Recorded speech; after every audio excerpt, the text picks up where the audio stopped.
This is Rosen Institute's Your Law Firm, where Ned Days and Lee Rosen cover management, marketing, finance, and new technologies for building the practice you deserve. Rosen Institute members received this episode early, as well as exclusive segments on your competitive advantage and an answer to a member question about several senior associates leaving suddenly without any notice. Get access to everything you're missing at roseninstitute.com/join. Here's Lee Rosen. It's good to be with you from Tokyo, Japan. We are staying in a little hotel in Ginza. It is the very same hotel that we stayed in back in 2020, right when COVID first hit. Back then, we jumped on a plane from Mexico, flew all night, and landed in Tokyo, not quite sure at all what it was that was happening around the world. We checked into this very hotel. We got a tiny little room that felt very much like a cocoon that was safe and still while everything outside was just spinning. Japan had it all under control. Masks everywhere, quiet order, rules and systems that made sense. We felt safe here in Japan back then, and standing here right now, years later, we still do. It's time for your tech tip. In the early 20th century, a German horse named Clever Hans made the rounds at exhibitions where he shocked onlookers by performing arithmetic. His owner would ask him to add up numbers or give him the date and ask him what the date would be the following Friday. And Hans would stomp his hoof the correct number of times. So don't feel too bad about binging on cat videos. Watching horses count is apparently what passed for entertainment back in the early 1900s. But as you may have suspected, Hans wasn't actually counting. He was just watching his overeager owner's body language and stopping when the owner's disposition changed. I find this story particularly compelling because I see a bit of myself in the old horse. I also can't perform arithmetic to save my life, but I often get compliments about just how polite and well-mannered I am. What people don't realize is that this is just because my wife has a sixth sense for when I'm about to say something offensive or gross, and gently kicks my shin under the table. The observer effect or observer bias is the phenomenon of impacting what's being measured or observed simply by measuring or observing it. And this is a huge problem when it comes to testing systems and processes in our practices.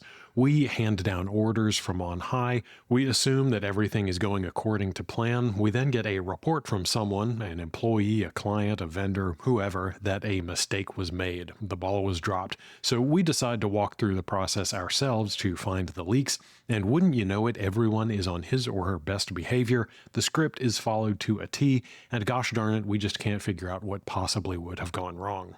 It couldn't have anything to do with the fact that you, the one with the giant sign on your forehead saying, "I can fire you," is the one testing things out. It's all well and good to create systems and train people on them and assume that everything is going according to plan, but, and I know this will come as a surprise, our teams don't always execute on our carefully constructed processes in exactly the way that we would hope. Especially if we are not watching them do it. Sometimes they will clean things up if we do an obvious experiment, but even if they do their best not to adjust things around our expectations, it isn't always easy to test our processes effectively. Setting up accounts, shooting out emails, running payments, doing calls, these aren't always easy to test in isolation, and we can't know for sure the impact knowing it's just a drill is really having. But the solution is surprisingly low-tech. If you have systems that need assessment or refinement or stress testing, or you are just curious and want to see what's really happening, I would encourage you to employ the equivalent of a mystery shopper. Now, maybe it's as easy as roping a friend or family member into going through your process, booking a call, doing a consult, or whatever it may be. Sometimes, though, it's easier and more useful to hire someone to do it for you. I've used Fiverr.com for dozens of tasks over the years, from website fixes to data cleanup to translation to graphic design, but as I was browsing the listings, I saw people advertising mystery shopper services. You can give them some kind of rubric for what you want them to do and ask and look for, but I think there's a lot of value in having someone go in cold with minimal information to observe the process as it is and give you direct and honest feedback. Some of these listings advertise a whole process for how they will assess what it is you want to measure. And I think there's some value in getting outside perspective and outside criteria on assessing what it is that you've built. Now, Fiverr certainly isn't the end-all be-all for these services. It's just quick, cheap, and you may already have experience with it. You could go to town and hire somebody off of Facebook Marketplace to actually come into your office if you were really keen. But for things that can be handled remotely, I think going the Fiverr route makes a lot of sense. You could even use a tool like privacy.com to spin up a single-use credit card number so that absolutely nobody catches on. There are, of course, some things that you will want to keep in mind. Laws around things like whether both parties have to consent to a phone call being recorded vary state by state. Probably not an issue inside of your practice, but you will want to be extra careful you aren't running afoul of any laws or guidelines if you are going to be recording someone without his or her knowledge. And on that note, I will say that unscrupulous business owners may employ a mystery shopper of sorts to find out about the intake and internal processes of vendors or competitors. That, of course, gets into some very dicey legal territory, so I am in no way suggesting or advocating for that kind of behavior.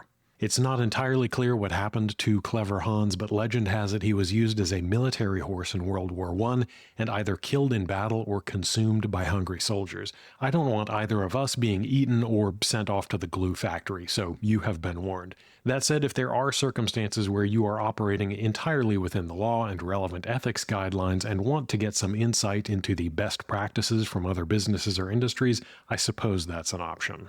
I'm Ned Days, and that's your tech tip.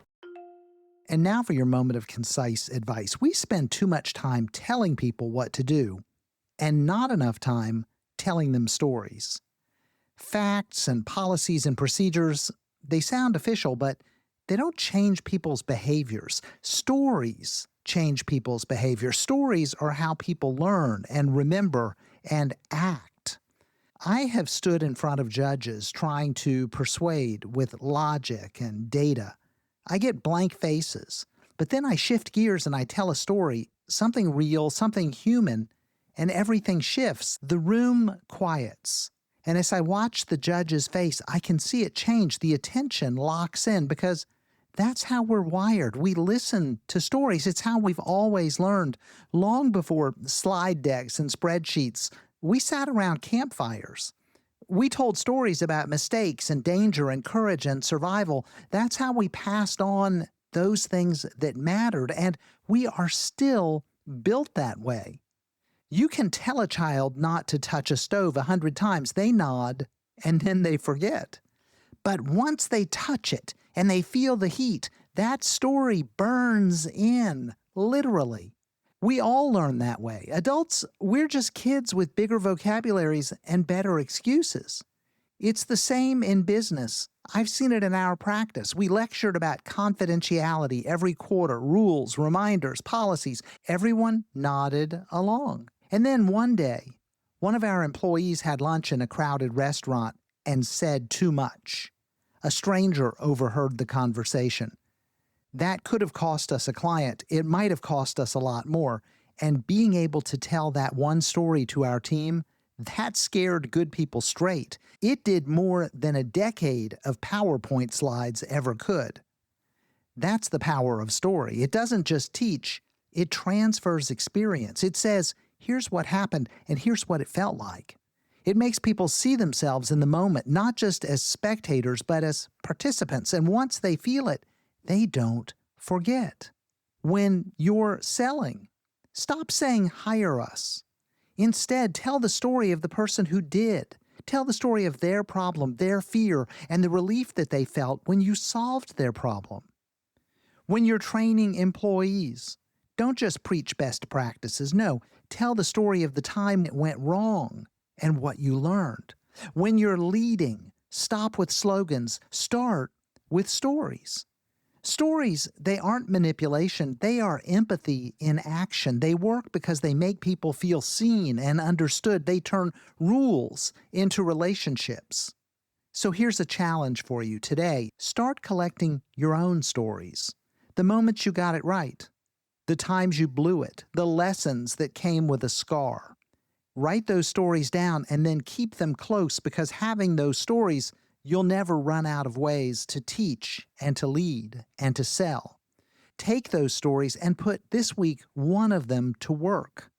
Just replace one explanation with one story and watch what happens. Your people will finally start to listen. That's your moment of concise advice. Wrapping up from Tokyo, thanks for spending a few minutes with me and Ned today. We hope you have a great weekend and an even better week next week. Keep plugging away, moving forward, and getting things done. You're on the right track. You'll get there. I promise. We're all in this together, and together we build better practices through better marketing, better management, and better technology. Until next time, I'm Lee Rosen. Thanks for listening to Your Law Firm. Subscribe to the Friday File at roseninstitute.com and join thousands of other lawyers who are working on instead of in their businesses. You'll find safe, successful, actionable approaches for transforming your practice. Join us today at roseninstitute.com.